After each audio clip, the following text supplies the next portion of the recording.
You're watching the Debka File, a weekly roundup of exclusive news, insight, and analysis of the Middle East, broadcast to you live from the heart of the region. Coming up on the program today: Iran tests a multiple warhead Khorramshahr missile. Attack on Syria targets 15 Iranian and Hezbollah sites. Iran builds a military facility under a northern Syria mountain. President Donald Trump notifies Arab rulers, but not Israel, on release of his peace plan. The U.S. seeks to establish influence in northeastern Syria, anchored in a new Kurdish-led political entity and army. And now to our top headlines. U.S. Secretary of State Mike Pompeo condemned Iran on Saturday for carrying out missile testing. Debka File reveals the missile tested was a Khorramshahr medium-range ballistic missile, which he said could strike anywhere in the Middle East and even parts of Europe. This multi-headed missile had been test-launched the day before on November 30th from a site in southeastern Iran and struck all its preset targets. The weapon is an advanced version of Khorramshahr ballistic missile with a range of around 12,000 kilometers and can carry multiple conventional or nuclear warheads. Iran was known to be working on a ballistic missile capable of carrying nuclear warheads. The Khorramshahr missile was first developed by Iran from the North Korean Hwasong-10 medium-range ballistic missile and was tested over 2 years ago and shown in a military parade in Tehran in September 2017. The test on Friday of its most advanced version was intended as a warning to the U.S. and Israel should the Islamic Republic or its proxies suffer attack.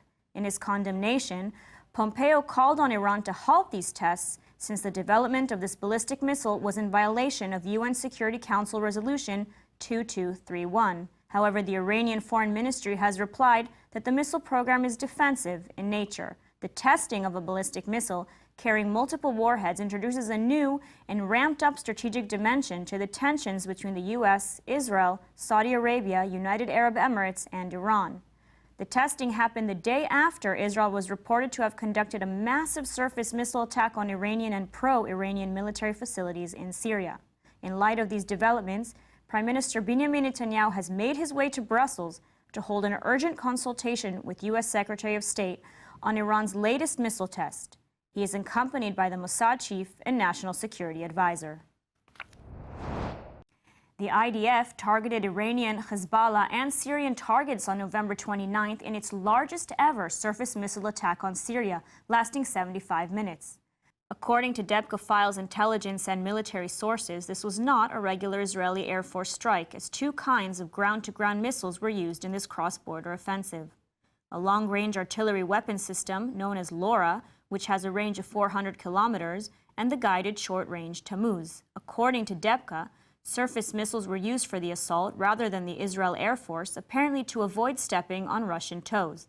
The attack hit at least 15 sites, most of them belonging to the Iranian Revolutionary Guards Corps, as well as pro-Iranian militias and Hezbollah, covering an area ranging from the Syrian Helmond slopes in the north down to the Iranian command center at Isra, north of Daraa in the south. Among the locations targeted was Al-Zabadani, a town on the Damascus-Beirut highway near the Lebanese border, which Hezbollah had taken over and established its command posts, training camps, and ammunition and rocket depots. At Al-Kiswa, south of Damascus, the IDF missiles struck Iran's central command post in Syria, known as the Glass House. The command posts and structures of two Syrian brigades, composed of Syrian officers, Hezbollah, pro-Iranian Shiite, and Palestinian militias, were also attacked, as was the Syrian Army's 90th Brigade, which rules the area north of Quneitra, and the 112th Brigade, which is stationed in the south in the Golan. The massive Israeli assault has inflicted heavy casualties on the Iranians, their militias, Hezbollah, and the Syrian Army, including fatalities. A new wave of Iranian air freight traffic to Beirut International Airport has set off alarm bells at the U.S. CENTCOM Air Base in Qatar and at Israeli military staff headquarters in Tel Aviv. Debka's military and intelligence sources reveal that both are short on information for the reason for the accelerated Iranian air transport traffic and the nature of their cargoes. The CIA and Israeli intelligence services have, however, uncovered 4 major clandestine Iranian missile production projects in the works, beyond the dozens of small workshops scattered across Lebanon, known to be adding precision guidance components to Hezbollah's arsenal of surface missiles. Very little is known about the 4 large projects going up, 2 in Lebanon and 2 in Syria, though it seems Tehran is in a hurry to complete them. Debka reports that construction of these facilities is in the hands of the Khatam al-Anbiya Construction, an engineering firm owned by the Iranian Revolutionary Guard Corps. The 2 facilities in Syria are going up near the western town of Masyaf, which is covered by the Russians' S-400 air defense system. Debka's military sources have revealed the 3 of the 4 factories are completed and standing empty.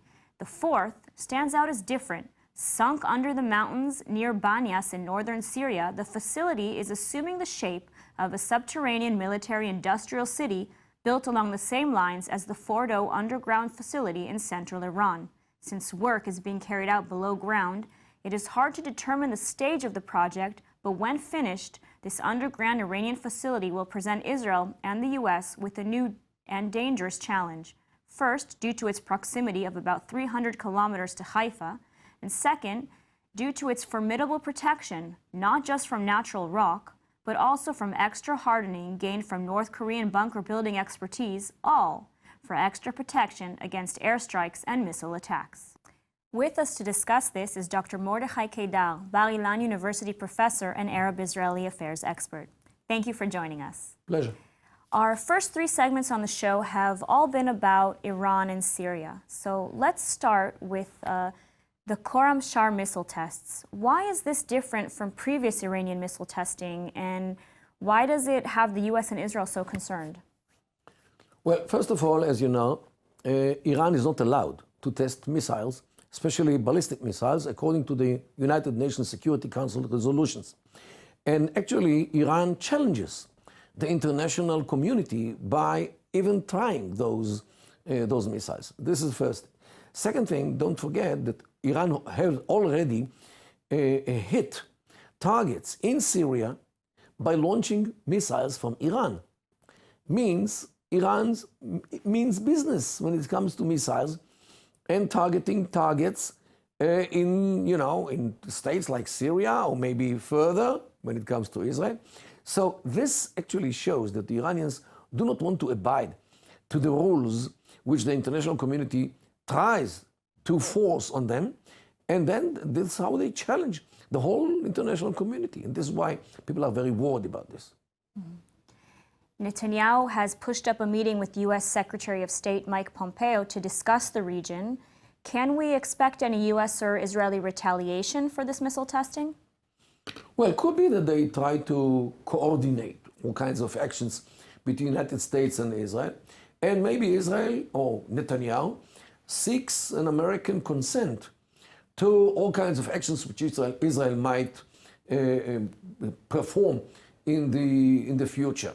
Yet, as you might know, I did not attend this meeting, and I really cannot tell you what was done. Mm-hmm. Now, the IDF launched a major strike on Iranian targets in Syria last week. It's the first strike since September. Should we expect to see more strikes given these new developments? It all depends on the Russian reaction. As long as the Russians do not say much about this, Israel can feel that it has an open door to act in Syria when the gateman is only Russia, Putin particularly. If Putin doesn't say something and his administration doesn't do anything against what Israel does in Syria, Israel can feel more, let's say, free to act in Syria according to the Israeli demands of security. Now, what about Russia's role in launching its air defense network across Syria? It is directly helping Iran. What is the significance of this with regards to future U.S. and Israeli action in Syria? No, don't get mistaken. The Russians do not care much about the Iranians. The Russians care first of all about the Russians and maybe the Assad regime.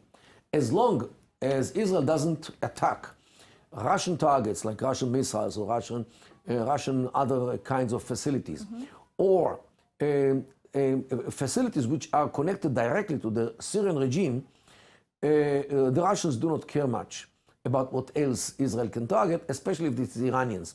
And I suspect that the Russians actually really do not object that Israel hits the Iranians in Syria, because Putin knows very well that the Iranian role in Syria is destructive.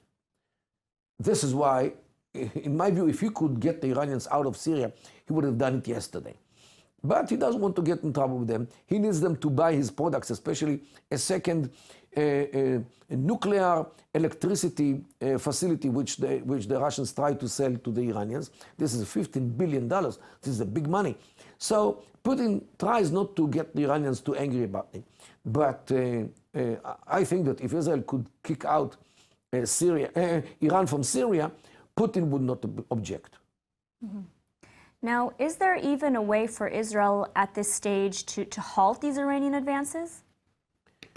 There is a way for Israel to make it slower by hitting time and again Iranian targets until the Iranians understand that the price which they pay for their adventure in Syria is too high.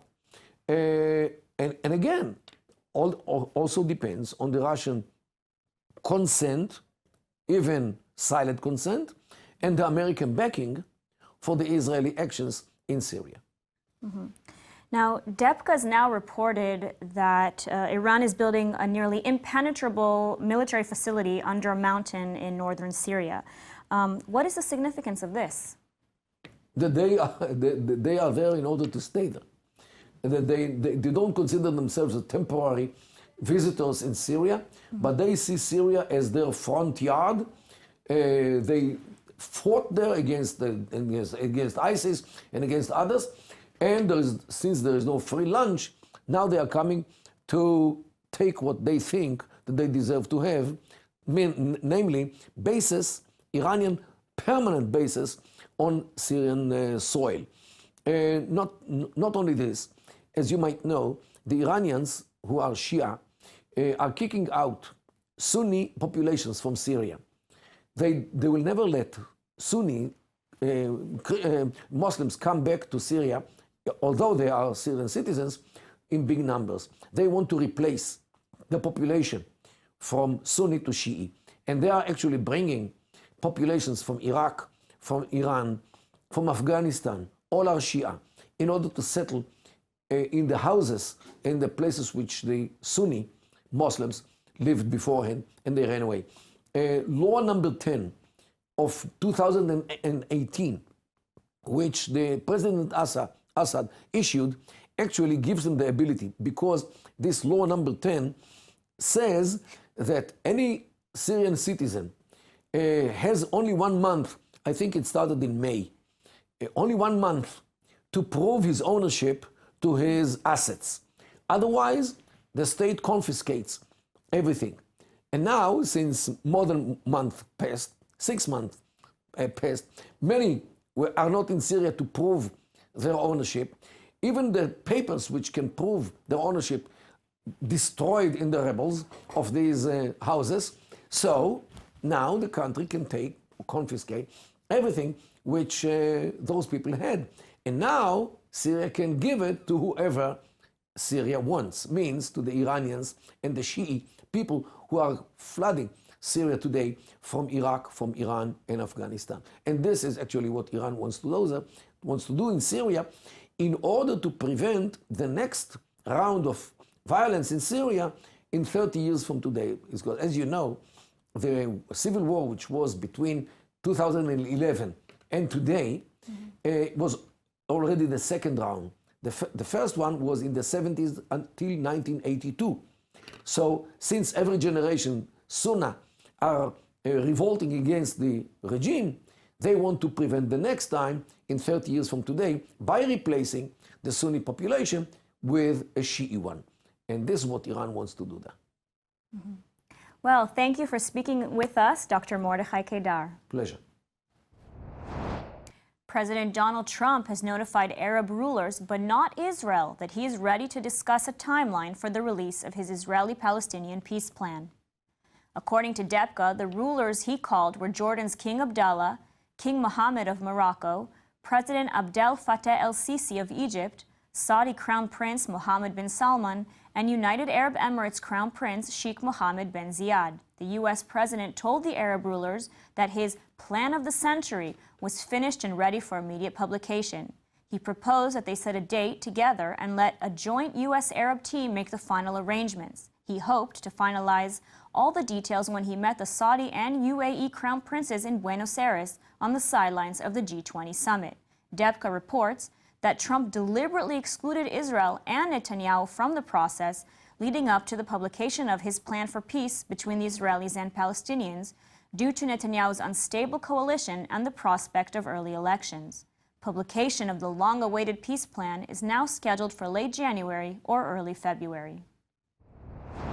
The U.S. is forging ahead with a roadmap for securing its sphere of influence in northeastern Syria by anchoring it on a new army and autonomous political system formed by local Kurdish factions.